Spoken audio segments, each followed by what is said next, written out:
What is up, wrestling fans? Welcome to our annual tier list rankings from the Smark Moment Smack Talk podcast. I'm your host, as always, Tony Mango. Joining me, as always, are Rob DeFelice.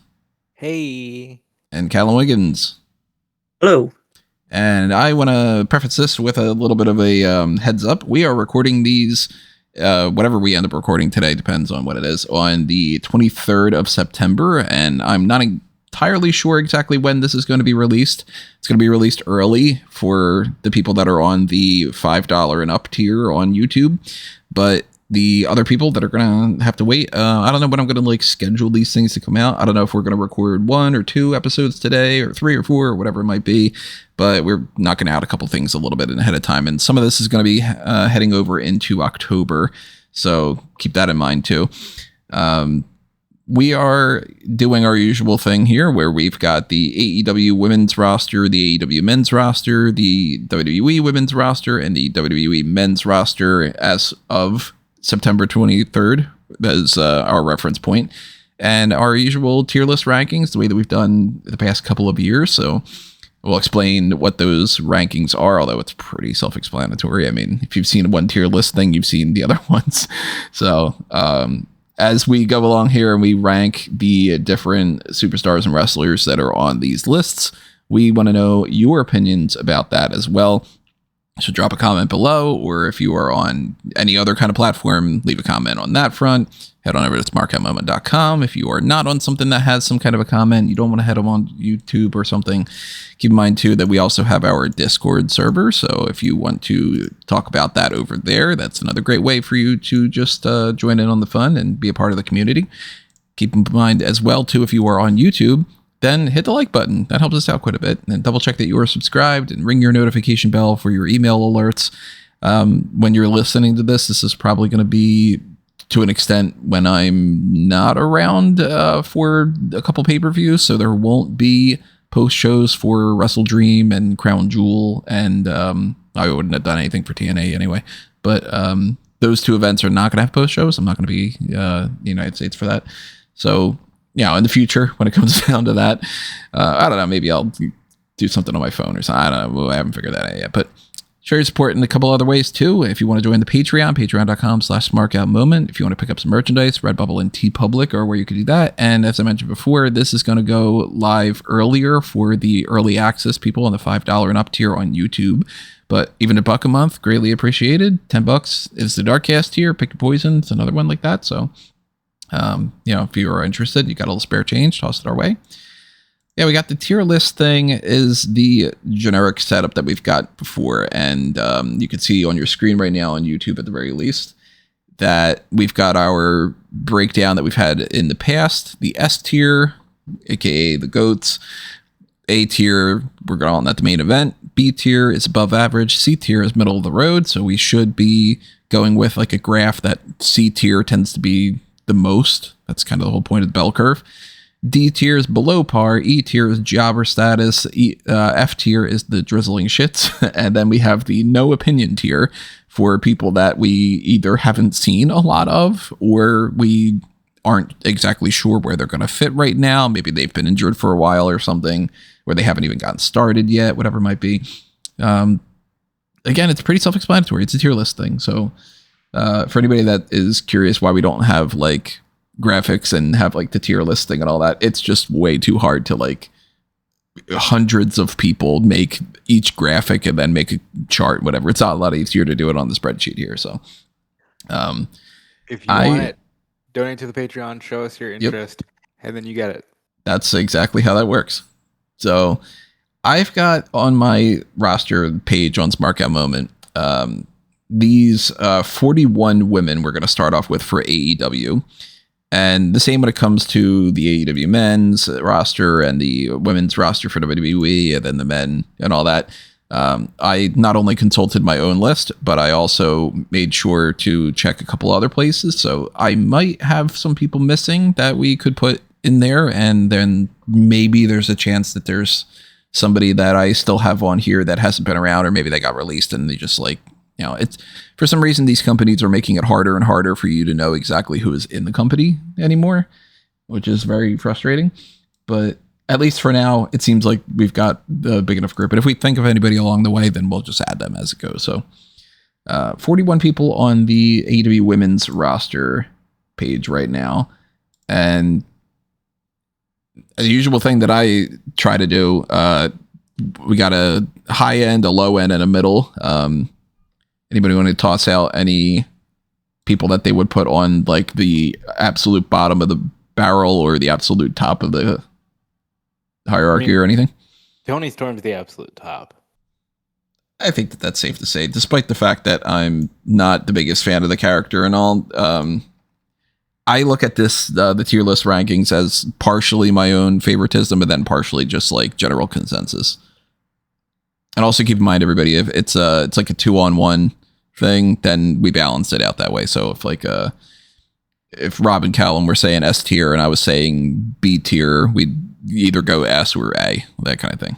So all that explanation out of the way. I think we probably have 3 votes for Tony Storm in the S, right? Yeah, definitely.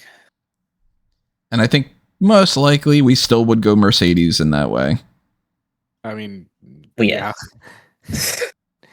But, again, not somebody that I'm liking as much as I used to, but relatively speaking, dude, we know where you stand it because you said on I listened to the post show that you did of the AEW for you. You said that Beth Phoenix was better than 99% of the women's division when she hasn't wrestled in like 2, 3, 4 Wait, I'm years. sorry. What?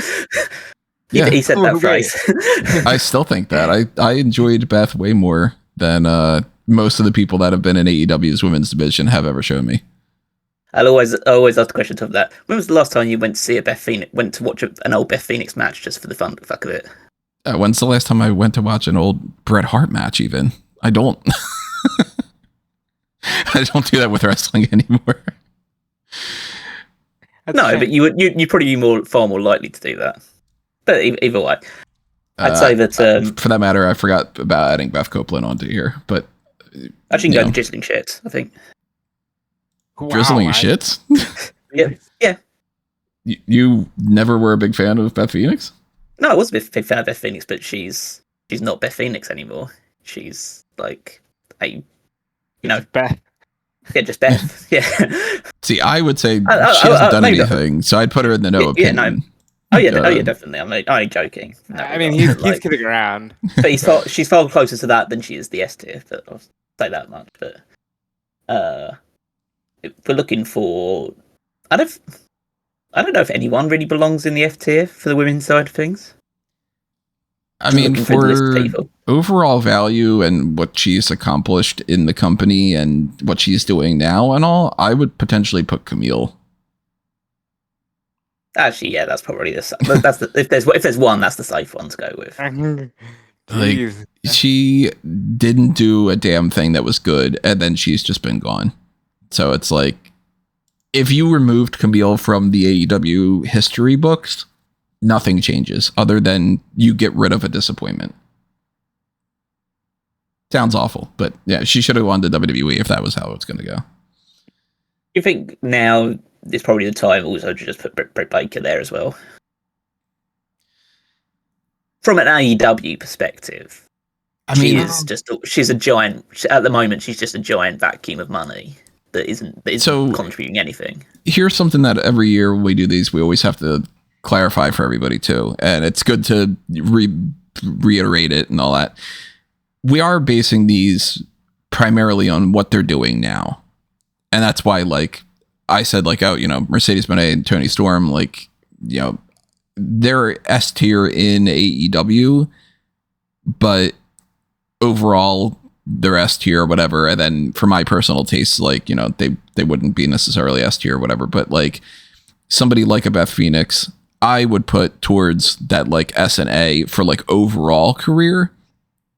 But right now you can't because she hasn't wrestled a match. So somebody like a Britt Baker hasn't been around in a long time. And I don't remember the last thing that she did that was particularly great. And she's only really like hurting her legacy. So yeah, if you go like, oh, is Britt Baker at her best? F tier, one of these like Giant Gonzalez terrible. No, she wasn't. But now, she's not really accomplishing anything. She's not really contributing. I wouldn't be opposed to putting her towards that very end, or maybe E tier or something. She has to be in the bottom half. Yeah, she can't. I wouldn't even put her in C tier. I'd put her in D, E, or F, or maybe no opinion. But like that back end for sure. I wouldn't go any higher than D. Yeah, but I wouldn't put her in F. So maybe E. Well, sounds about right then. Yeah, then that works. I think that the same can apply to a couple other people that I'm sure that I might get some disagreements for, but like I have, by the way, I have no opinion about Viva Van. I don't even know what she really looks like. She hasn't really been wrestling. She hasn't done enough on AEW. She's been wrestling on the indies primarily. So yeah. I would like D, E, F people like the Renegades. They just don't really stand out to me. When's the last time that Nyla Rose wrestled? Yeah, there's quite a bit of people here that I have like almost no opinion to, or I've lost track of them. I'd say that like the Renegades, we might have to split between the two of them. I just need Rob remind me which one's the one was injured for a long time. Charlotte. Okay, Robin's been working. Yeah, Robin's worked. So I'd put Robin in D and Charlotte in E then, because at least Robin's been doing stuff. What about you, Rob? Yeah, that sounds about fair. Who would go in A? Would we in B, because they'll be at least in A. Backup Mercedes.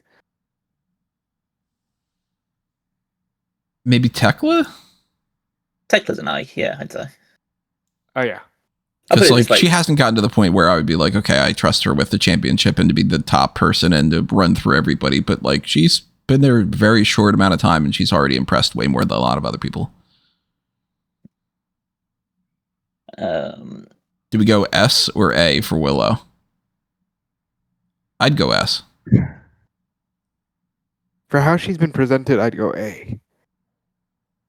Yeah, it's a difference of like she's clearly like a big star for AEW, but she does seem to be on the cusp between like being an S and A player. I think there's like kind of. I think there's three people that all fit into that same category, which is Willow, Chris Statlander, and Athena. Athena's an S. She's a Ring of Honor S. I think we might end up moving one or two over there, but I think we could put them all in A for now, and then see who else we put, and then we always can adjust. There's no one else that will go that high from the remaining people that's left. So, see, I would think like Jamie Hayter would be a B. I think that's fair. I think I'd put her lower than that group. So whether that would be like the difference between an A plus and an A minus, or you know what I mean, B plus. I think the fact that she is a former champion is still presented pretty highly up in terms of her presentation. Let's say she was finalist of the most recent Owen Hart tournament. Just recently fought for the world championship. Like, as we're saying that like we put on the same. She might not be like on the same tier as the four there, but we might be moving one or two of those over to S tier. So I think she's A. True. I'll put it this way: if we're going to put someone like we got Tekla in A, are we going to drop both Julia Hart and Sky Blue down to C? Probably not, because they're on TV all the time. I would probably go B Julia, C Sky. See, if it was up to me, I'd go the other way around because like Sky's the better wrestler than Julia Hart. B Julia, C Sky. Julia hasn't been wrestling that much. Sky has to be the secondary to that. Julia's one of those things of like she was good, then she got injured, and she hasn't really recaptured that same ability. But with Julia, the reason why people will immediately go that she's B is vibes and former champion. Yeah, so that helps. Champion, true, but I think currently in this moment, Blue is ahead. Yeah, she's wrestling more regularly. She's doing a lot more. If we put them both in the same and we go B, I would definitely say Queen Aminata goes B. Queen Aminata does B, yeah, definitely. I wouldn't go so far as to say A yet, but she's definitely above C. Yeah, I put Windsor there in B as well. Windsor. I'm not super big on Windsor, but if you guys say 2 for B, then like I would put her more in C. No, she's been presented as a B. Yeah. So 2 votes for B, 1 vote for C. That balances out to a B. I'm going to say C for Deanna, and even that's probably high for how she's being presented right now. I'd be fine with a C, I think, because I don't think she's as low down as like a Robin Renegade type. I mean, you could argue Robin should be down a bit further down, but like Deanna's, I think C. I'd say Deanna's the C and Ty Valkyrie's a D. Yes, I could go with that. Yeah, that makes sense. I have no opinion about Trish Adora. I just don't watch ROH, so I couldn't even tell you, like, I couldn't pick her out of a lineup, let alone know anything about her. So that's totally on you too, or a no opinion column. Yeah, I'd say C or D. I'd say more D, because even though she's kind of like, she's obviously part of the Shane Taylor promotions and so has a somewhat featured role there, but even when she wrestles like women's matches, she's never been presented as a consistent threat, even for Ring of Honor standards. So we might as well just remove Madison Rayne, right? Yeah, in my opinion. She's not even like do anything now. Actually wrestling. She's in the same tier as Paul White is in the men's. Yeah, that's a good way of putting it. B tier for Riho.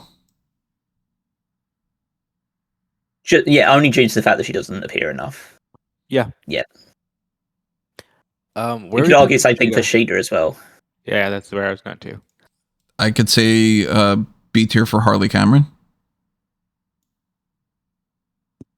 Because we're ranking not just based on ring skills, we're ranking based on the overall. She's the inverse of she's like the opposite end of the same spectrum as Peraza for me, where she's being presented high, but the ring ability is currently at a certain level. Whereas I think Peraza has A tier ability, but being presented at a certain level. So I'd put her in C2. I think Cameron has to be above Deonna Purrazzo. And fundamentally, if Deonna Purrazzo did have A tier ability, she would be positioned higher. She doesn't have A tier ability based on this stuff. Because if they were gonna give somebody a championship based off of just like pops and popularity, some other word that starts off with the word pop, they would be way more likely to give it to Harley Cameron than even like actually like anybody on this list for the most part. Like Willow, honestly, the way the pops she gets. Mm-hmm. I think it's you have to always have a differentiate with the thing of you can't just go based on someone being like funny, because otherwise like Mr. Iguana will be holding multiple championships in WWE right now. You can't just go. No, I think I can do that. They might as well do that. I think that's actually a good comparison though, because Mr. Iguana wins more matches and is featured more than say somebody like I don't know, like one of the other clowns. Psycho Clown, yeah. Like Psycho Clown's one of the ones that's tag champ, right? Like Pagano and Psycho Clown. And then there's like 4 other ones or something. And it's like, those guys aren't popping up in anything. So if they were to, for some reason, be like, hey, we need a new champion in AAA, I think they'd go more Mr. Iguana than they would whatever the other clowns would be, even if they have like a better win-loss record or something. So I'd put Harley in that like B- range. I'd put her above Deanna. I think that if you were to go with somebody gets a fluke win, or somebody like, which one would you rather win the TBS championship? Would you rather do like Harley gets it and then now we go with this like underdog story? Would you go with Deanna? I think the crowd would be like, I'm not really interested in Deanna, which sucks because Deanna is talented, but you know. Well, they just unfortunately with Deanna, like her die was cast 2 months into her running the company, and she'll never escape that now. I don't think, unless they have a major dramatic change in character for her, but they don't seem like they're too interested in doing that. It's unfortunate, but that definitely seems to be the way it's looking. Maybe another C, Anna Jay? Well, yeah. She might be lower, but we'll go C for now. Who out of this list that we have left, because we're already almost done, who out of this list do you think would rank the highest? Would it be Megan Bain? Would it be Megan Mina Bain, yeah. Shirakawa? Megan Bain, I'd say that'd be the highest of the people that is left. I'd go B. Arguably, she could probably be an A right now. I think she's A. She's for only A? lost one match. She's only lost one match in her entire True. time in AEW, so still protecting her. And I put Mina in B. I can see that. That's probably the highest one that's left. Yeah, because even Thunder Rosa, former champion and stuff, like she's fallen right by so much that I wouldn't even. She's on par with Diana. Yeah. Marina's an interesting one because like she's in a main event act, but she obviously doesn't wrestle that much anymore. If we were just talking about the word of the times, which is aura, she's an S, but she doesn't wrestle, so it's very strange. I'd almost no opinion, Marina. No opinion. Just because, yeah, like she doesn't do anything other than, like, she might as well be a manager, you know?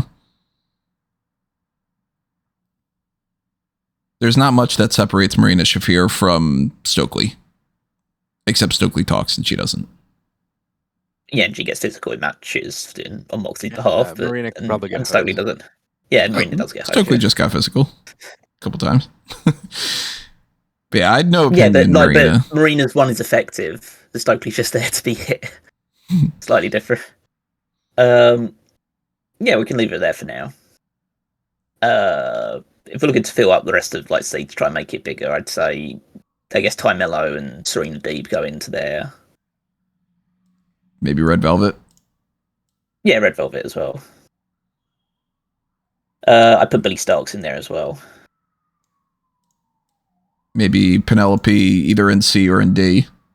C, I think, for Penelope, she's stepped up a bit in this role as the supporting act for Megan Bain. I'm down for that. I think I don't think anybody else goes into the C tier, to be honest. Diamante, Emi Sakura, Lady Frost, Layla Gray. Sakazaki, I think, does. I think Yuka does.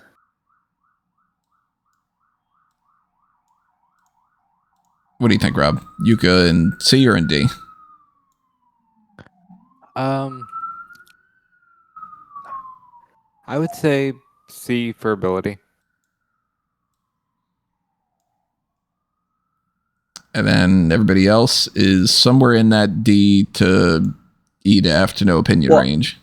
I had no opinion Ruby Soho. We haven't seen her wrestle for a long time. It's hard to judge what she'll be like when she comes back or where she'll be positioned. It has been a while. I don't think she's going to reach any higher than C, to be honest. Probably but not. You know, who knows? But I don't want to put her any lower just because she hasn't had any chance to really influence her position. True. The rest of them, I guess it's just based on, like... I think the same, basically, for Mercedes Martinez. When's the last time that she wrestled? It's been a long time. I'm not being funny. Like, she's still on the roster, right? I think so. I don't know. See, that's like what the weird thing is, because sometimes on the AEW roster page, there are people on there that we know for a fact are not really around anymore, and they just didn't update it. Whereas, like... Well, I actually think that they do a good job at updating their website.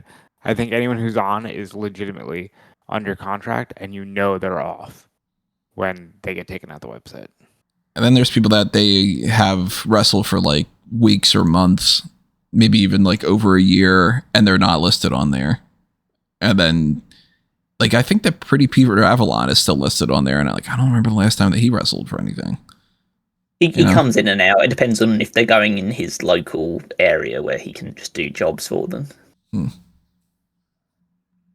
I mean, these contract things, especially when it comes to WWE and you get into like the NIL versus the ID versus Evolve versus NXT or the Performance, it's all fucking confusing. So, I don't know. Maybe Mercedes is still under contract. Maybe she's not. I still don't know about the status of Lady Frost, if she's like officially signed to Ring of Honor or to to AEW, or is this just like a per deal thing, or I don't know. When it comes to Lady Frost, she might be on one of those like B tier contracts, which is kind of like she'll be available, but is mostly there for just like sporadic appearances, primarily on Ring of Honor to put people over. Yeah. I wouldn't I'd go probably high on put- Lady Frost. I mean, obviously Yeah, everybody she's- here is D or lower, but I mean, she's A in terms of like as a jobber status. Like she's not prominently featured. I'd potentially say Layla goes into the lowest tier. Everybody else goes into the E. I'd put And, Layla in D. Layla in D? Yeah. Does she wrestle more on ROH than what I've seen? Yeah, she does, but she's also part of a. I wouldn't say like a heavily featured act, but she is part of an act in AEW that does get, semi-frequent TV time. Because she registers more. Like, I even would no opinion of her on the same Marina Shafir manager thing in my mind, from what I see. She does wrestle on Ring of Honor, like probably like two times, maybe twice a month. I'd say she's nothing special. I wouldn't put her any higher than D tier, but I think that she's got good promo ability, so I'd put her in D probably.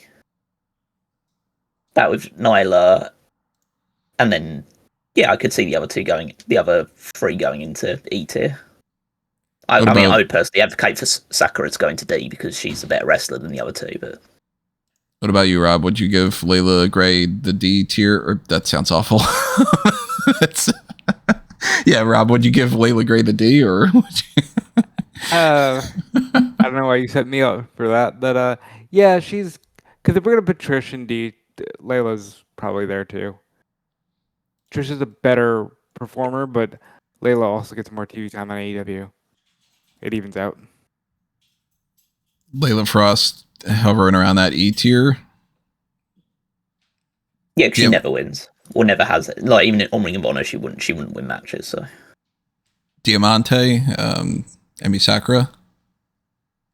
To me, it's one of those like, ones where like we know that they can be good, but they just don't appear very often. yeah, like tier E. they're in that range. Like, I kind of range it a little bit differently when it comes to, like, obviously WWE women, for instance. Like, most of these women that are on this 76 women thing, almost all of them perform so regularly that it's easier to rank them. Whereas, like, Emi Sakura pops up and it's like, what, she wrestles like once every like 6 months or something. Like, yeah, when she's mostly doing her thing in Japan with the promotion that she Right. co-runs. So yeah, I can understand putting them both into E because they don't appear enough, and if they do appear, they're mostly there to lose. So yeah. And then Nyla, I don't remember even the last time we saw Nyla. I mean, I'd put her in D just because she has a reputation behind her, and we know that if she comes in, like she's more than likely going to lose matches now, but like they can choose to push her at any point in time, and it's somewhat believable because of the history she has behind her, and also because of her build as well. So you could at one point just say, okay, you got bring back, and we're going to do a 1 month program for the TBS title, and you would just you'd go along with it because it's Nyla Rose. Yeah. So, I mean, that's it for everybody already, unless we adjust anybody. I would still toss Willow into the S tier out of this group. I would say Athena's an S, and I would stand pretty firm on that. I mean, over 1,000 days as Ring of Honor Women's World Champion, was featured heavily on AEW TV this year. I mean, I would say that only one of those three women we mentioned is AEW Women's World Champion right now. I don't think I would go Chris into S, but I think, I mean, it's tough. We also, for context of this too, for whenever you guys listen to this, we've seen Chris Statlander win the championship, but we haven't seen the episode of Dynamite to follow that. Yeah, we need to see what her reign is like, as opposed to just winning. Yeah, I do understand that. Like, are they going to treat her as like she's already lost to Mina Shirakawa? It could be. Like, they could treat her as like, I won this and I'm not ready for it yet, and then it makes it look like she's not as, on the same par. But like, they could treat it as like she goes on a fucking tear right now. Like, it's hard for us to tell on the 23rd. And you might be listening to this on, I don't know, the October 4th or something. And that might make a big difference. Or it could be one of those things where, I'd say my hope is because I like Chris and I think that she could have a really good reign as champion, is that she's treated the same way that Swerve Strickland was, where when Swerve was given the title, a lot of people were kind of thinking, oh, is he kind of at that level? And then he grew with the championship, so the hope is that they do the same thing with Statlander. Yeah. And then I'm assuming that Willow is the one that beats Stat for that. So, you go back in time to, a couple months from now, you come back and look at this, it might end up being like, okay, well then, big jump up for so on and so forth. It very much depends on whether she turns heel or not, and that seems to be what people think will be the direction. Then Willow makes all the sense in the world, but if she doesn't turn heel, then I don't think Willow will be the one to beat her. But I don't think anybody from B I would move up to A. I think that B downward is pretty locked. It's just a matter of if we move any of these three from A over to S. I think if we're just being like honest to ourselves, the one that's the biggest soul has the biggest star potential out of the three of them is Willow. So Willow is the one that you'd move to S if anyone. That's the way that I see it. She has the highest ceiling out of all of them. Yeah, and then it's like Athena at any point, if they want to pull the trigger, they could put her into that S tier, but for some reason they want to keep her in ROH instead. And then Stat just got to this level where she's been hovering around like you could give her the belt for a while, but they just gave it to her 2 days ago. Or 3 days ago. So that's hard to tell. So she's like in that, like, I think this is a good group the way that this is. Yeah, I think this makes sense. There's some subtle changes you can make, but I don't think anything that's significant enough to warrant a big discussion about. There you go. We already knocked down. Everybody tip your hat to each other and shake hands, and that was a good quick run through. We do have 3 other ones that we're gonna do. So I don't know if we're gonna do plugs for all these things. Is there gonna be separate videos? And then I don't know if I'm gonna do separate audio only ones of these. I probably will. I don't know. We'll figure it out. But quick plugs at the very least. Make sure that you keep in mind all the Smark Play stuff in the Discord server and all that. And also go to amangotree.com and you'll see all the links for Smark Out Moment, for Fanboys Anonymous, and for Tony Mango. All my crap is all over there. So if you want to follow me on Letterboxd, or you want to follow me on Instagram, even though I don't do anything on there, for some reason, if you want to, then go ahead, follow me on Facebook, Twitter, whatever it might be over on that front. Obviously, check out Fanboys Anonymous and Smark Out Moment. Check out what Rob and Callum were up to too. Yep, check me out on Fightful.com and check me out everywhere on social media at DudeFelice. Follow me on Twitter and Blue Sky at Weekmeister14. Check out the Power Rankings every Saturday over on smarkoutmoment.com. And while you're over there, you can also head to the Fantasy League, also at www.fantasyleague.com, to see how our rosters are doing on the road to Crown Jewel. Cool. That is tier list number 1 down. So depending on the order of when you listen to this and when it is even uploaded and all that, keep in mind we have 3 other ones. So AEW men's roster and WWE men's and women's rosters coming up soon. And we will see you there. But for now, this has been another Smark Out Moment, and we're being counted out.